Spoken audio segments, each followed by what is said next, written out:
Howdy, peeps. With Mother's Day just around the corner, today we're going to be talking about honoring mothers. Join the Journey Radio starts right now.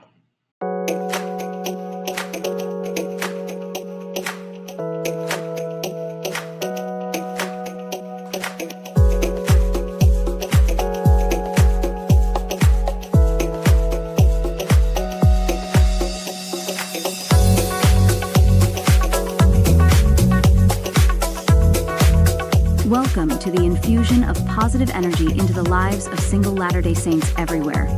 This is Joy in the Journey Radio. And welcome back, peeps, to another wonderful, serendipitous, joyous episode of Join the Journey Radio. I am Lance, your host for Join the Journey Radio, and this is episode number, what is it? Oh, yes, 385, Honor Mothers. So, happy Mother's Day. I mean, you're probably, I don't know when you're going to be watching this. Actually, I'm not going to release this until after Mother's Day because I'm still behind a little bit. I'm trying to catch up on everything that I've been recording. But I just had a devil of a time doing it because I got this thing called a PhD. It keeps calling my attention. I've done a lot of work this semester. I've done a lot of work trying to make up for the lack of progress I had last semester. And I've come a long way. I've made a lot of progress. It's kept me very busy. But I'm still here. I've still been, kind of tinkering with trying to get the program out. Um, I just there's a lot of post production work that goes into it. One of the things that's disappointed me about this new platform. I mean, there are a lot of things I like about it, as opposed to the previous platform that I had. The problems that I saw in the previous platform, I have yet to see here. So that's a good thing. But in exchange for the old set of problems, I got a new set. And in order to get the program out to be the way I really want it, um, there's a lot of post production work that has to go into it. And so I'm sorry, it's just I gotta juggle many balls, and it's just trying to get everything out. If you're busy, you should understand. Where some busy people don't seem to understand, but that's a story for another time. All right. So today, as I said, we're going to talk about Mother's Day. We're going to depart from our usual approach. Our usual approach on this program is to discuss some aspect of the challenges that prevent LDS singles from thriving during their single years. But there is an aspect of motherhood that does relate to that perspective, I guess you could call it, about LDS singles issues.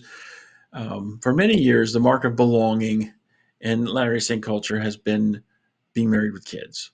And this is a major influence behind the otherness, quote unquote, that LDS singles have felt for a long time, because by definition, singles are not married. And it's been a big problem. We're talking here about identity. One of the most basic of all human needs is to have an identity that fits within the context of a larger community. We all want to belong. But what do you do when the mark of belonging is something that you, by definition, are not? Now, some people answer that question by going somewhere else.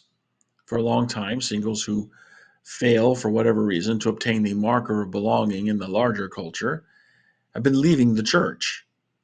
It was particularly poignant among those graduating without honors, quote unquote, from the YSA grouping.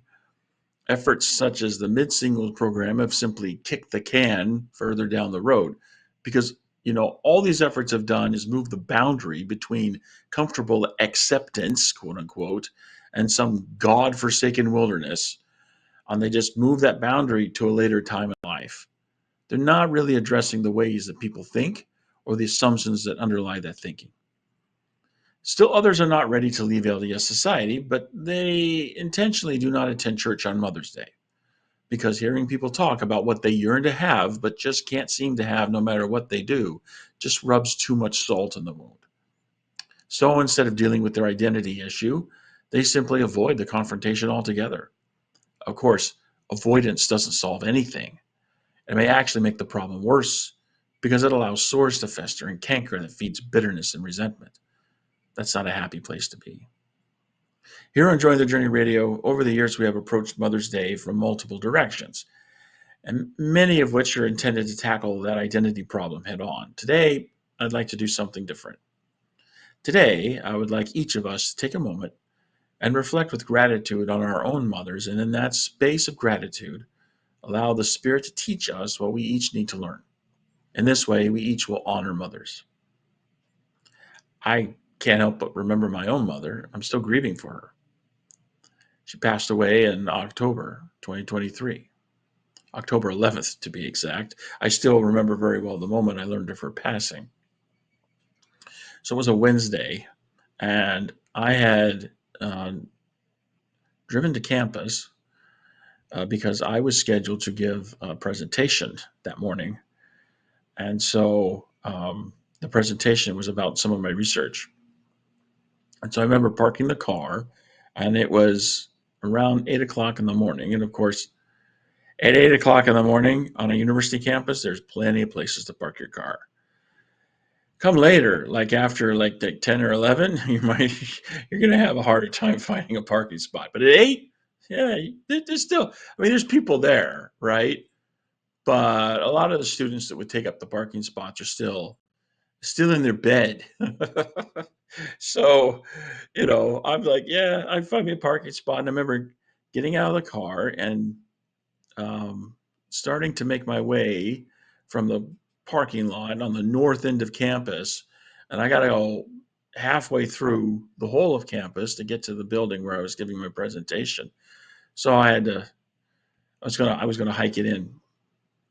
And I can remember I just walked away from my vehicle and my phone rings.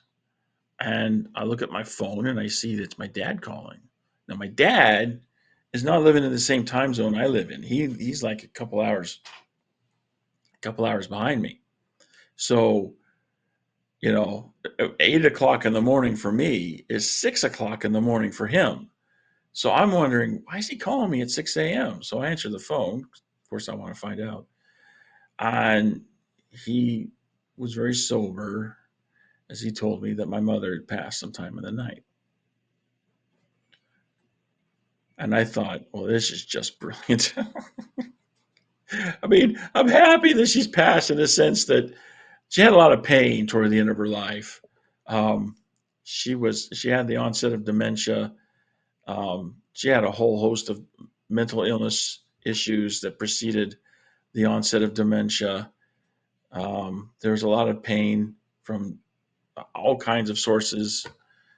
The doctors couldn't really diagnose it. So over the years, she was continually taking this soup of medication that kept changing, and I'm sure that that might have contributed to some of the mental health problems that she was facing there at the end. Um, but I'm glad that she went in the night while she was sleeping because it was painless. She had enough pain in her life. Um, and I thought to myself, okay, there's a time for grieving, and that time is not now because you have to give a presentation. So, you know, here's what we're going to do. We're going to put this out and we're going to focus on giving our presentation. And then after the presentation is done and everyone's left, then you can start grieving. Um, October 11, 2023, and here we are, what's today? May 9th, 2025. I'm still grieving. I know we're bound by temple covenants. I know we'll be together forever. I still miss her. I probably always will until that day of joyful reunion arrives. Until then, I have the memories of her to help me through. I know she loved me. I know she'd do anything to help me be happy. She was always there to help, to nurture, to support, and to love. She was there for me when I was a boy, when I was a young man, when I left and came home from my mission, when I worked to save money for college, when I was away at college, both before and after my mission, and all throughout my adult life. The words in each of those phrases just now, each one of those phrases brings back a flood of memories. So many, I don't think I have the time to tell you all about them. What I do have time to do is express how grateful those memories make me feel toward my mother. Her love and support have molded me into the man that I am today. I wasn't always on my mother's good side. Now, sometimes she whipped me with a very wet noodle. But even then, I knew she loved me and wanted me to grow not just into a man, but into a better man. My respect for my mother is so strong. Sometime around my mission, I think it was, I determined never to call my mother mom or mama or ma. To me, she was always mother. It was my way of showing her respect. And since I adopted that practice, I never once deviated from it. So, mother, if heaven permits you to peek through the veil, know I love you. I miss you terribly. And I know we'll see each other again one day. Now, to all of you out there in the audience, perhaps my reminiscing about my mother has caused you to do the same about yours. Or maybe your mother wasn't such a good influence in your life and you would just as soon forget her. Even then, was there not one woman who came into your life and played the role of mother? Surely that woman deserves your thanks and honor. This, by the way, is the key for single Latter-day Saint women who long to be a mother but who aren't to deal with their identity issue. You don't need to bear a child to be a mother. You simply need to give to others as a good mother would give to her children. I love my mother, not solely because she bore me, although I do thank her for that. I love my mother for all the love she showed me, day in and day out over almost half a century. All women have the capacity to do likewise. So today, let us honor the women in our lives who have done likewise. Let us take a moment to reflect with gratitude upon their contribution to our lives, and then let us express that gratitude without delay. Let us honor mothers. That will bring us more joy in our journey.